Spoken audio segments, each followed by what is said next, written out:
The fight world thrives on moments, those once-in-a-lifetime clashes that leave an imprint on history.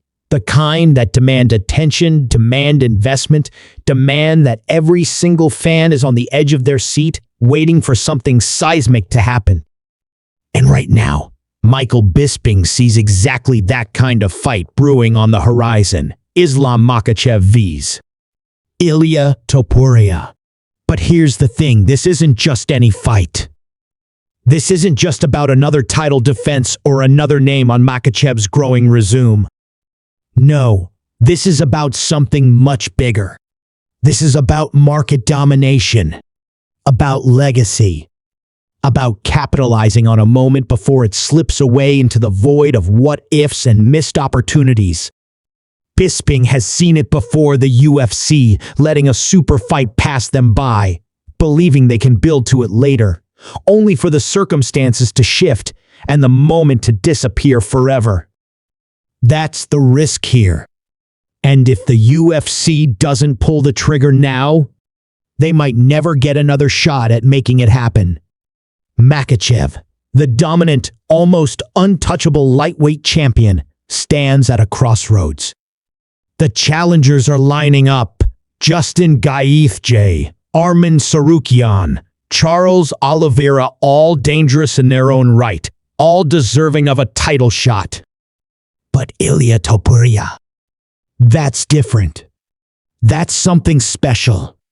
That's a collision of two forces at the peak of their rise, a fight that captures the imagination in a way few matchups can. The problem? Makhachev doesn't exactly love the idea of fighting another featherweight. He's said it before, his goal isn't to build his name off smaller men moving up, and he'd rather take on natural lightweights who have put in their time in the division. But none of that matters when the stakes are this high. Because from a promotional standpoint, from a business perspective, and from the sheer magnitude of what this fight represents, denying it now could be a mistake the UFC will regret forever. Bisping, ever the analyst, laid it out in brutal clarity. Gaethje, for all his violent brilliance, isn't desperately chasing gold. He's making money, putting on wars, and enjoying the ride. He's not pushing for the belt the way some others are.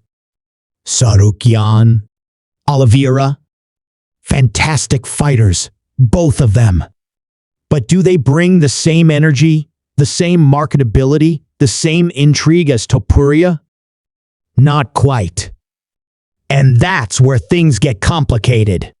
If Topuria gets sidetracked, if the UFC decides to put him in a no-one contender fight instead of throwing him straight into the fire against Makhachev, it's a dangerous gamble. Because what if he loses? What if Gaethje stops him? What if the Tsarukyan grinds him down? Suddenly, that golden fight, that mega event, that moment where the world tunes in to see two champions collide, it's gone. Bisping didn't mince words.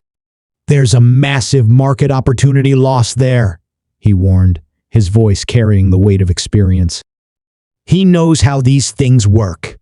He knows that in the fight game, timing is everything. And right now, the timing is perfect. Ilia Topuria is undefeated.